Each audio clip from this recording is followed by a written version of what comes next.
Kilala ang puno ng nyog bilang puno ng buhay. Lahat kasi ng bahagi nito ay mapapakinabangan. Partikular na po yung bunga nito. Patunay dito yung natuklasan ng isang grupo sa Malaysia na maaaring gawing yogurt ang buko. Bukod sa mas abot kaya kumpara sa tradisyonal na yogurt na mula sa gatas, mas healthy po ito. Narito ang report na aming kasama, si Dina Pagibitan. Itinuturing bilang Tree of Life dahil sa paniniwalang lahat ng parte nito ay maaaring gamitin hindi lamang bilang pagkain, pampaganda kung hindi pati na rin bilang panggamot.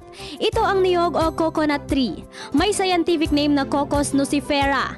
Sa kasalukuyan, pinanggagalingan na ito ng masusustansyang karne, juice, milk at oil na mayaman sa fiber, vitamins at minerals. Sa Pilipinas, isa ang coconut oil sa pinakasikat na produkto ng bansa, kung saan isinusulong na rin ang pagpapalakas nito worldwide dahil napatunayan na ang bisa at kagalingan nito.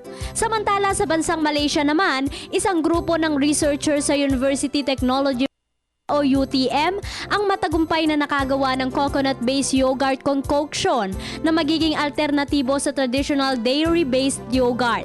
Tinawag itong Kogurt na pinaniniwalaang natatangi sa bansang Malaysia. 3 taon ang itinagal ng pag-aaral para magawa ang formulation ng Kogurt. Sa kabila ng maraming haka-haka na ang sobrang coconut milk sa katawan ay maaring maging dahilan ng high cholesterol, mayaman daw ang coconut milk sa nutrients na magproproduce ng good fats. Ayon sa dalubhasa, ang Kogurt ay makaka-eliminate ng fungus sa katawan. Maaari rin itong makabawas ng timbang at makapagpalakas ng immune system.